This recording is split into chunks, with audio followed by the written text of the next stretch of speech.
É que vocês os Panteras vão salvar isto. Os Panteras é que são os únicos que ainda se andam a aguentar. Quem é que lá? Tenho autocarros e caralho.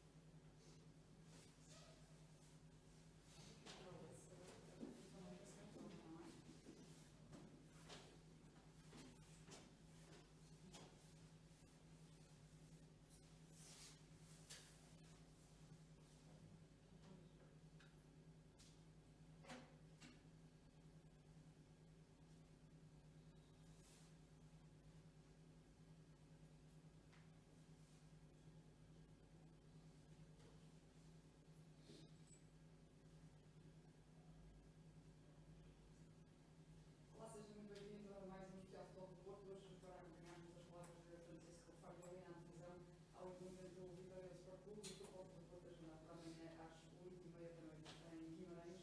O Futebol do Porto vai iniciar esta segunda volta do campeonato. Esta será a 18ª jornada, depois de uma primeira volta praticamente perfeita por parte desta turma de Francisco Fagioli, que somou 49 pontos em 51 possíveis e já fez isso para esta 18ª jornada.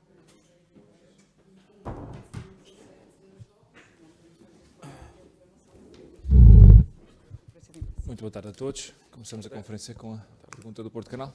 Boa tarde, Pedro. Boa tarde, Mister. Este será o terceiro encontro frente ao Vitória Sport Clube esta temporada, depois de 2 jogos com histórias bem diferentes. Vindo o Vitória de uma fase positiva depois de vencer um troféu, está à espera do melhor Vitória desta temporada, talvez? O que é que espera para este jogo? Obrigada. It's the third time that we are going to face them. Two similar games in terms of dynamics, very different in terms of result. We are going to face a team that, as you said, probably they are in this moment the team in the best shape in the league. Recently became champion and celebrating a trophy, and then I need to correct myself because I say that I never saw anybody celebrating a trophy in January, and in this case, of course, all the credit to them for what they did. They beat us at home, and after, of course, they had a fantastic exploit during the Final Four. So big congratulations to them, and of course the awareness that is required to play it in a field that is a really complicated one.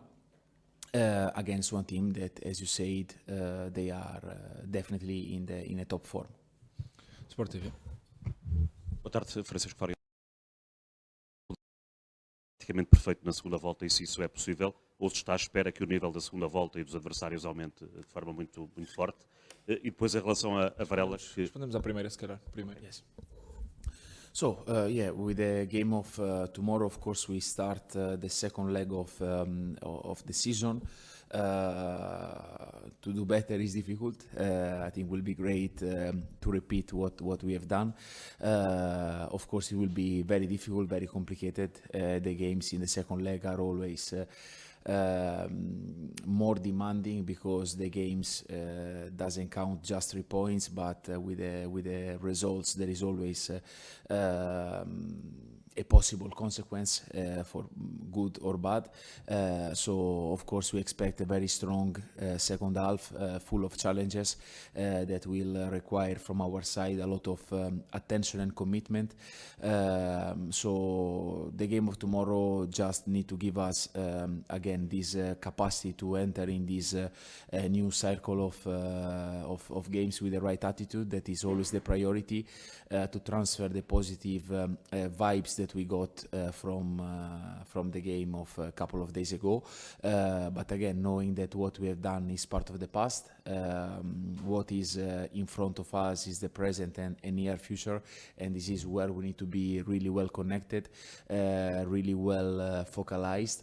Because again, Vitoria in this moment they prove that they can be really competitive against any level of opponent, a team that is capable to turn the game around, as it happened against us in Dragao. So the game is never over.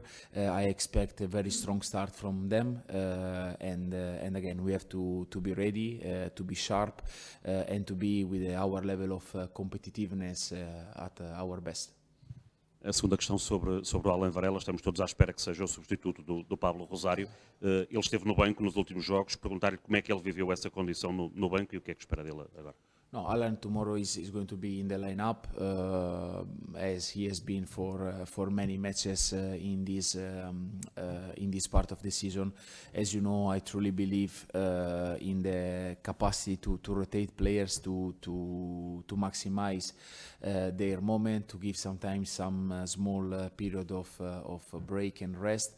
I think one other example is Martin Fernandez, that he had the start of the season with some games positive after he had a couple of injuries. He struggled a bit to get back in the rhythm, and now he's performing at his really best, or let's say really good, even though I believe he has still margin to improve. So for Alan is exactly the same. We will need him. We need him. We will need him tomorrow to have a very important performance. But just to do what he already did in the previous matches, this will be great to have it, and I'm sure that tomorrow he's going to be present and to give us the right impact into the match. Você recorde. Pode ser. Boa tarde, Sr. Farel. Rui Sousa, Record. Duas questões, se me permite. A primeira tem a ver com o Francisco Moura. Se já pode contar com o jogador para este jogo, se ele já está recuperado, e se o resto dos jogadores, tirando o Luke de Jong e o Neon Pérez, se os outros estão todos em condições de ir a jogo. Yeah, a part of Luke and Nuan, all the others are ready to play for the game of tomorrow. A outra tem a ver com o mercado. O Presidente disse esta semana que tem estado em contacto consigo, que nesta altura, com a chegada do Tiago Silva, estava resolvida o problema do central, com o Pietro Zewski também estava resolvida a questão do extremo. Ficou em aberto a questão do ponta de lança, devido à questão do Luke de Jong. Ele disse que dificilmente, se calhar, iria ao mercado. Qual é a sua perspectiva? Se está satisfeito com o grupo neste momento, ou se ainda há possibilidade de chegar a um... Yeah, about what the President said, I think was very clear yesterday. We are, of course, still alert according to opportunities that can appear, but if nothing special is going to happen, we are ready to proceed with the players that we had.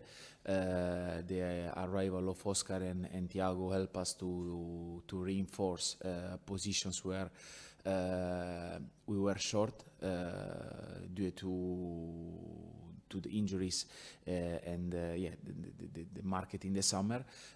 So again, a few days before the end of the market, but I think the message of the President has been really clear. We are constantly connected, so let's see what is happening in the last days, but we are very calm, we are very comfortable in the situation where we are, even though of course we want always to try to improve the team and to be ready if some good opportunities appear. A bola? Bom dia, Mr. Pascoal Sousa, Jornal da Bola. Perguntava-lhe do Tiago Silva, ele teve uma estreia num jogo muito exigente, até do ponto de vista físico. Nesses dias de intervalo entre esse jogo do Benfica e o jogo com o Vitória de Guimarães, vê o Tiago Silva com condições físicas para ir a jogo, para manter esse sistema que o Mister implementou no jogo com o Benfica? So on Thiago, I think it was great. So we were almost sure to have him for 60-70 minutes because in the training camp in Algarve was really positive. He trained well, he did well as well in the friendly match that we had. Of course, we got all surprised for how we finished the game with the calmness, and the tranquility the calmness to manage the full 90 minutes in a game that was very demanding physically and mentally. Once again, his qualities, his leadership, and his experience help us a lot to manage the game, but as well for him to manage his own game last night, and yeah, so in these few days he recovered well, he trained properly, so he's ready to play if he's needed, as well all the other center backs that are here, ready to help the team, ready to step up, and ready to contribute to the team to keep performing. Fazer uma segunda pergunta. Com a chegada destes dois reforços, há dois nomes que perdem um bocadinho de impacto, que é o Perpic e o Alarcón. Enquanto temos enquadramento futuro desses dois jogadores, como é que perspectiva que possam ser a sua utilização até o final da época? Terão oportunidades? Ou terão que ser eles a procurar essas oportunidades? Obrigado.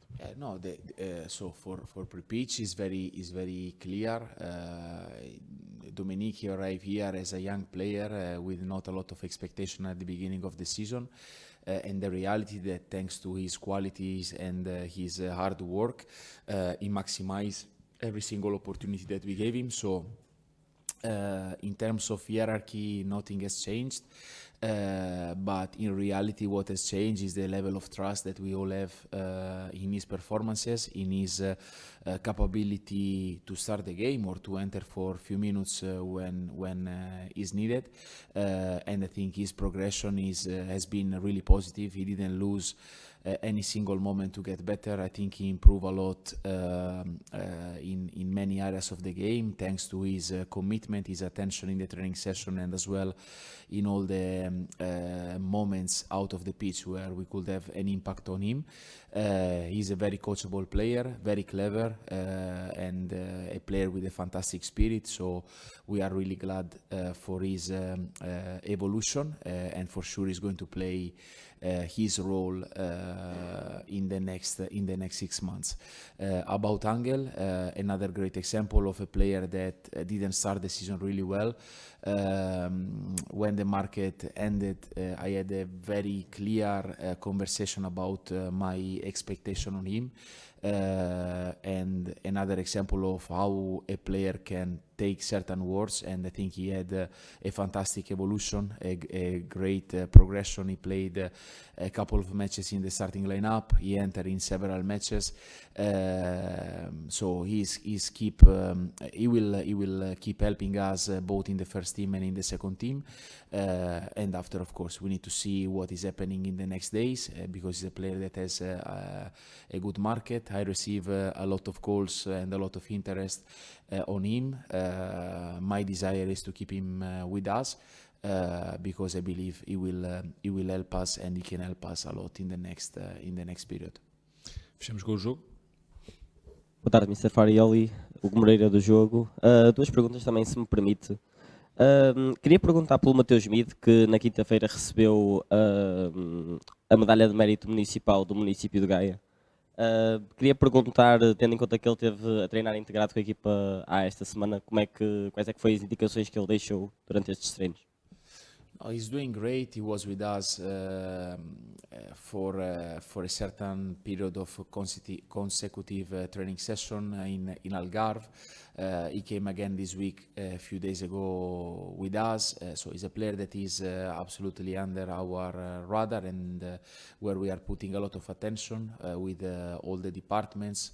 Of course, watching his games, monitoring his physical evolution, because of course to have a plan on him, to develop him from the physical point of view is one of the key elements. He's a player that has, of course, great football skills, but he's in a phase where the physical evolution and the game understanding needs to get to the next level. He's a player that is really committed to develop himself through the path that we are going to define for him. So we are absolutely, aligned on this topic, and I'm sure that he's going to play an important role in the near future for the club in the first team, and of course in what is his present, that is the under-19 and as well the second team. And these comments are for him, but as well for all the young kids that we believe that could have a progression through the first team. A segunda pergunta era sobre o equipamento que o Futebol Clube do Porto vai estrear amanhã. É comemorativo da Liga Europa conquistada em 2011. Na altura, André Vilas-Boas, o presidente, era treinador. Queria perguntar-lhe se falou com o presidente sobre essa conquista e sobre o que essa conquista significou para o Futebol Clube do Porto, tendo em conta que o presidente era o treinador, e também se o plantel atual do Futebol Clube do Porto tem o que é preciso para repetir a proeza 15 anos depois. This is a big question. So from my side, we are here. Of course, I repeat myself several times on this topic. When you are the coach of a club of this dimension, you go every time on the pitch with the desire to win, to win football matches. That's clear in all the possible competition, and this is what we are trying to do. The reality that about the Europa League will be a topic in 5 days, so let's keep it for the next one. Our reality, and especially to achieve the target that you mentioned before, the reality that there is not a most important game than the game of tomorrow. As I mentioned before, with a team that is absolutely in a top moment, a team that is really well organized, a team that is generating the 38% of their chances from set places, a team that is really strong in transition, and we know very well because we pay the price on top of of couple of our mistakes. A team that they have an incredible physicality, especially with a player in front. A team that is capable to have few rotation, interesting rotation with the ball from both sides. So before to think about what could happen in May, let me be focused about what is going to happen the 18th of January in Guimarães. Obrigado a todos, bom fim de semana. Obrigado.